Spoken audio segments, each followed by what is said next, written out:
prime number again? Remember? Okay, it's not all evens. A prime number is a number that nothing else divides into besides itself. So like 2, nothing else goes into 2, right? And 3, anything else go into 3? What about 4? Yeah, 2 goes into 4, so 4 is not prime. Okay, so it's like the smallest possible numbers you can get to when you're factoring. Okay, and anytime we're doing prime factorization, I want you to think factor tree. 9 is not prime because 3 goes into 9. Okay, so for 176, just looking at that number, what would you guess goes into 176? 2. So I want you to take 176 and divide it by 2. 88? Okay. Do you know two things that multiply to make 88? Yep. 2 and 44. Okay. By the way, why did I stop here at 2? Okay, nothing goes into 2. So actually, let's circle the 2 to show that we're done with that one and we're done with that one. What about 44? 2 and 22. Yep. And we're talking multiplying here. So 2 times 88 makes 176. 2 times 44 makes 88. 2 times 22, what makes 22? 2 and 11. 2 and 11. Anything else you know that goes into 11? No. Nope, so 11 is prime. So there's all my prime factors. I have 2, 2, 2, 2, and 11. So I would write that out as 2 times 2 times 2 times 2 times 11. You could. Yeah. Yeah, 2 times 2 times 2 times 2 you could write as 2 to the 4th times 11. I would take either one of those. Okay, GCF of 54 and 144. Gosh, we're going to need some room for some factor trees here. Hopefully you can squeeze them in on the sides of your page. If you do want to take out a separate sheet of paper to write these out, you can. 54. What multiplies to 54? 2 and 27. Good. What multiplies to 27? 3 and 9. And then 9 is what and what? 3 and 3. Okay. So, let's see. I'm going to squeeze this in here. 54, if I were to write a prime factorization, would be 2 times 3 times 3 times 3. And I would write it out this time. So we're going to need it in just a minute. Okay, I'm kind of squeezing that in everywhere. Again, if you want separate paper. And then our other one is 144. I'm going to have to slide down here to do 144. What multiplies to 144? Does 2 times 24 make 144? I don't know. It's something like that. Okay, you're right. That 24 goes into it. 12. Oh, yeah. That's 12 and what? 12 times. It's not 12 times 2. It's 12 times 12. That's what I said. Yes, that's what you said, not what Oh, yeah. someone else said. Okay, then what makes each of these 12s? 6 and 2? Okay. And the 2s are prime, so I can stop there, but the 6s are 2 and 3. Careful. So I have 1, 2, 3, 4 2s and 2 3s. So 2 times 2 times 2 times 2 times, 3 times 3. Trying to keep it separate from my factor tree here.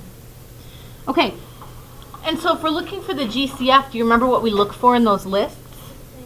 Yeah, what matches? So we have a 2 that matches and 2 3s. Do you see that? That I have 2 3s here that match with 2 3s here? I'm confused on how you got 4 2 for 1 4 4. We have 1, 2, 3, 4. Good. I should have been circling them as I went. That would probably help. Are you okay with finding the things that match in the two lists? Yeah. So my GCF, gosh, I guess I'll write this over here. I made this a lot messier than I meant to.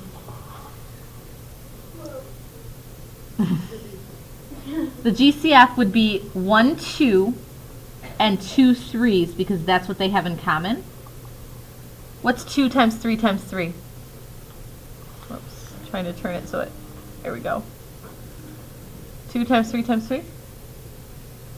18. Okay, so this right here, the 18 is your final answer, but you do have to find the prime factorization just like you found in number 1 for both numbers and then line them up next to each other. Okay? If you can think about what you know that goes into 54 and 144 just off the top of your head, that's great. But I'm guessing many of us wouldn't have gotten 18, would we? Do you know your multiplication tables with 18? Probably not. I don't. So, okay, 30x squared and 66x to the 5th. So 30, I guess I am going to grab extra paper sheet.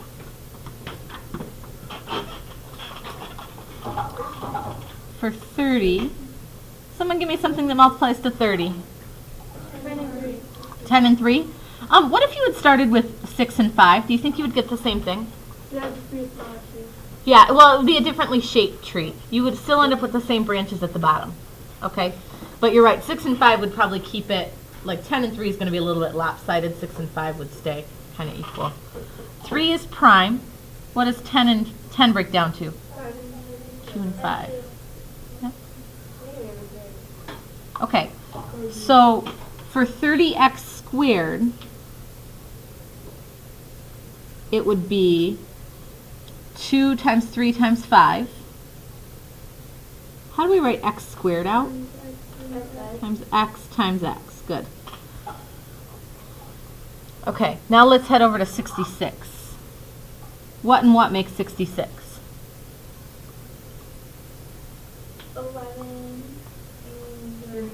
11 and 6, yep. Now 11 is prime, right? 6 is what and what? 2 and 3. So for 66x to the 5th, I would write out 2 times 3 times 11 times 5 x's, because it's x to the 5th.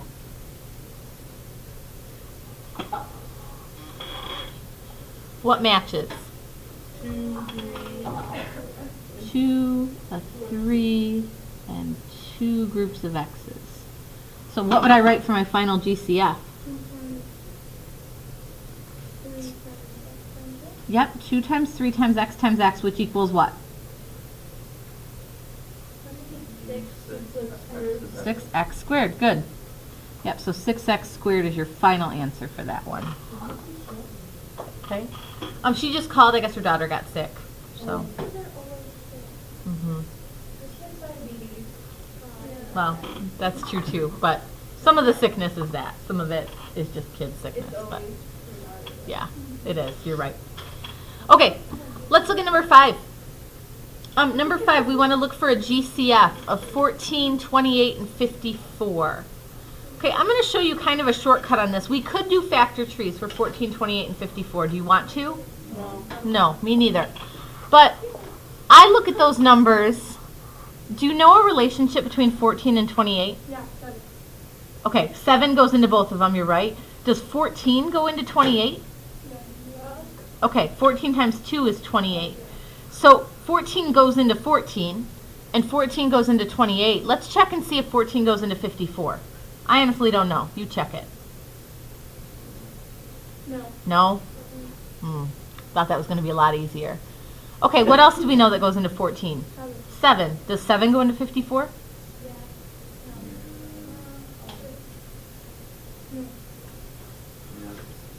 No. No. Okay, so what else goes into 14? 2. 2. Okay, 2 goes into all of them, right? Yeah. So here's kind of the thought process I would go through if you didn't want to make factor trees for all of them. Start with your smallest number and make a list of all the ways you could multiply to 14. We could do 1 and 14, or we could do 2 and 7. Is there anything else that would work for 14? No. And since we want the biggest number, start with the, so these are the factors of 14, not the prime factors, but the factors. Start with the biggest one of those and check that into the other 3. And then go to the next biggest one, check the 7, and then check the 2. 2 is the biggest one we found that works. So we know that we can take out a 2. And I showed you guys a trick for this part too.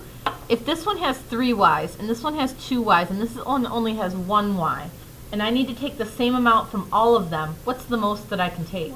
1. Because this one only has 1, right? So I can't take any more than 1 because this one only has 1 to give. So I'm going to take out a 2 and a y. That's my GCF.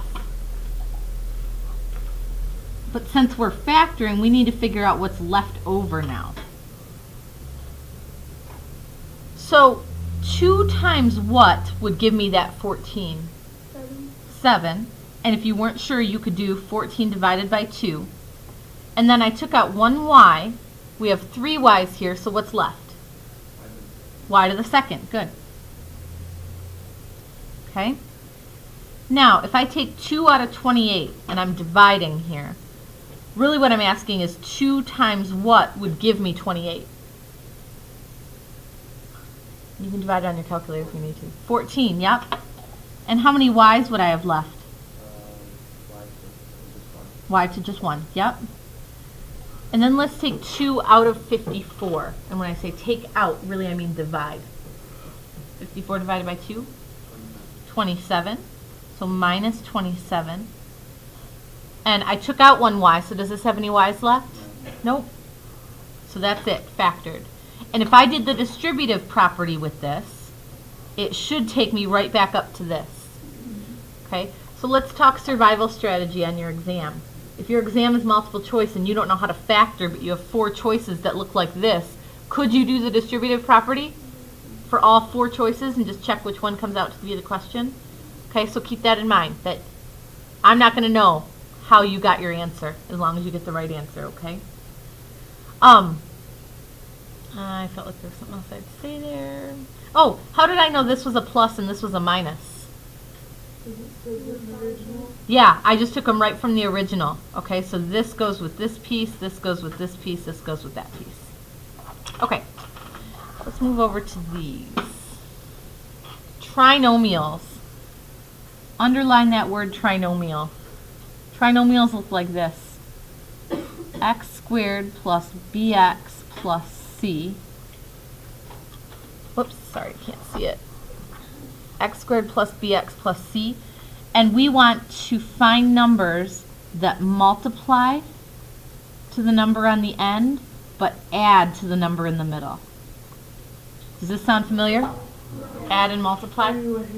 Okay. Oh, you'll be okay. So with this one, I know I'm going to have 2 parentheses, x and x. How do you know? The first line is probably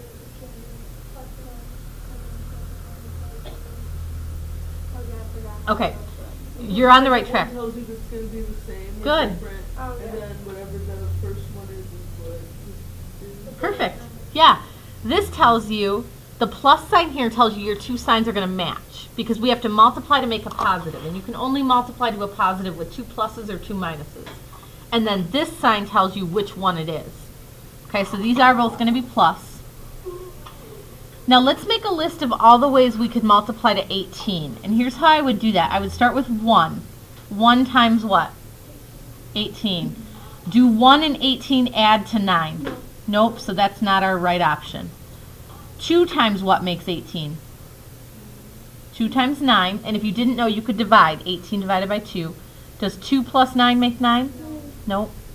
What about 3? 3 and 6. Do those add to 9? Ding, ding, ding.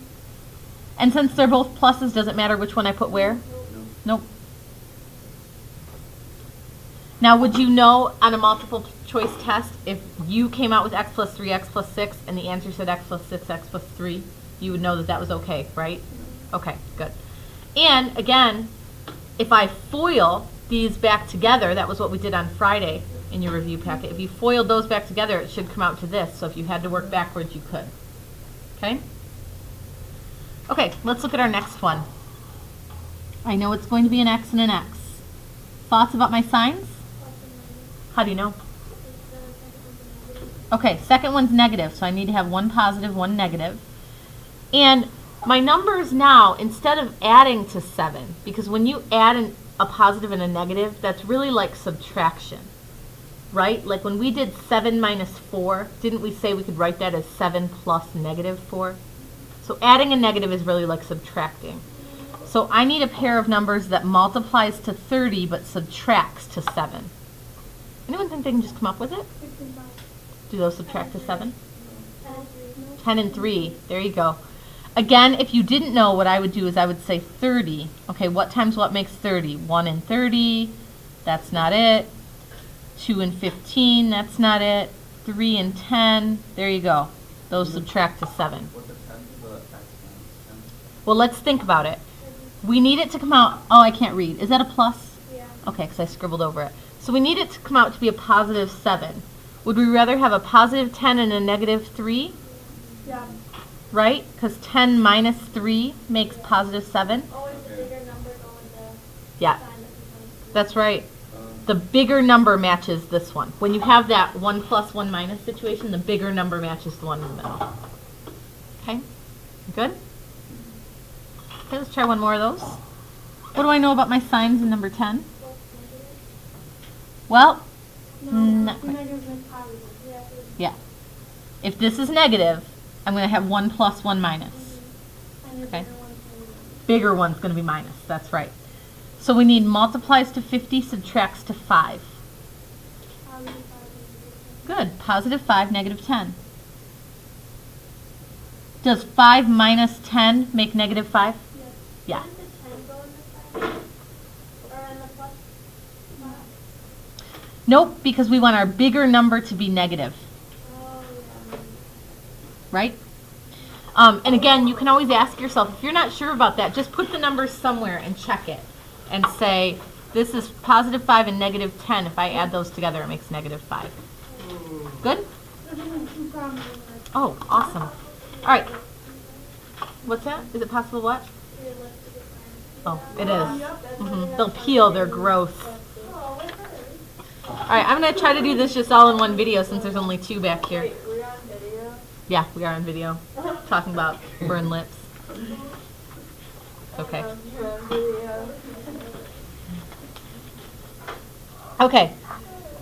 So, determine whether or not the binomial is a difference of 2 squares. If so, factor it. If not, explain why. Your perfect squares. Let's make a quick list of some that we know. What's 1 squared? 1, What's 2 squared? 3 squared? 9, 4 squared? 5 squared? 29, 6 squared? 33, 36. 7 squared? 49, 8 squared?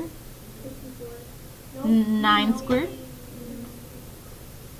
These are right so far. 81, 9 squared is 81. 10 squared? 100, Oh, let's do a couple more. 11 squared? 123. 121. You're close. 121. And 12 squared? 124. Okay. So these are our numbers that are perfect squares. Okay? And so when I'm asking you if it's a difference of 2 squares, these are the numbers I should be seeing. Okay? So now p squared, is that a perfect square? Yeah. Yeah, because it's something squared. Is 132 one of your perfect squares? No. No. And if you weren't sure, here's how you can check. In your calculator, type in the square root of 132.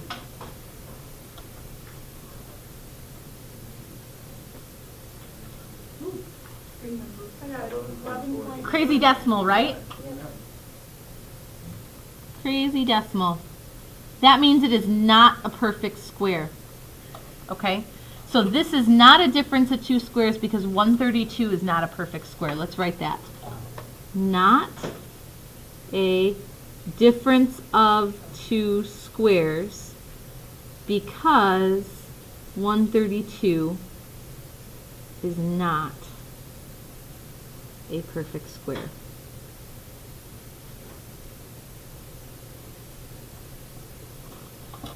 Okay. Not a difference of 2 squares because 132 is not a perfect square. Good? Okay.